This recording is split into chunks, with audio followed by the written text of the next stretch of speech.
और ये बड़ी खबर, यानी 2019 का रिकॉर्ड तोड़ सकता है एनडीए।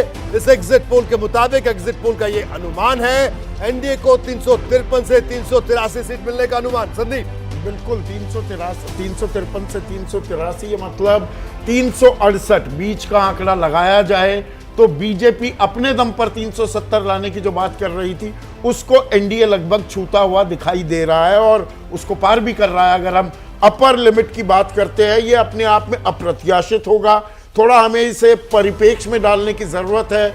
2014 में जब 282 सीटें बीजेपी लेकर आई थी, 30 साल बाद अपने दम पर कोई बहुमत लेकर आया था और ये लगातार तीसरी बार अगर ऐसा बीजेपी और एनडीए कर रहा है तो ये अप्रत्याशित है, अगर ये असल नतीजों में तब्दील होता है।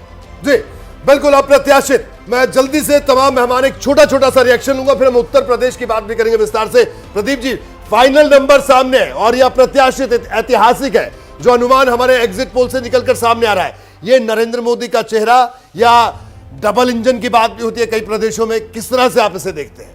नहीं, मेरे आंकलन के हिसाब से ये अप्रत्याशित नहीं है जी। जो शुरू से चुनाव दिखाई दे रहा था वो इसी दिशा में दिखाई दे रहा था कि जो है तीसरी बार नरेंद्र मोदी की सरकार बनने जा रही है। इस चुनाव का मैं शुरू से कह रहा हूं सेंट्रल मुद्दा मोदी ही थे, इसीलिए कोई ओवरराइडिंग जो है वो इशू बन नहीं पाया। मोदी की इमेज, मोदी की छवि बनाम बाकी, ये मुद्दा था। नहीं और प्रदीप जी, हाँ। बात यहां पर ये नहीं, 272 भी पार ले एनडीए उनकी सरकार बनती। अप्रत्याशित शब्द मैंने क्यों इस्तेमाल किया, क्योंकि डबल एंटी इनकम्बेंसी 10 साल कोई आप राज कर रहे हैं और 368 का वो आंकड़ा पार करना, 353 से भी आगे बढ़ जाना, अगर ये नतीजे आते हैं वो आपकी वो कंटेक्स्ट में, जिस कंटेक्स्ट में आप कह रहे हैं बिल्कुल सही बात है, उससे कोई इनकार नहीं कर सकता। लेकिन जिस तरह से आप देखिए, मैंने इस पर हम लोगों ने बड़ी चर्चा की है।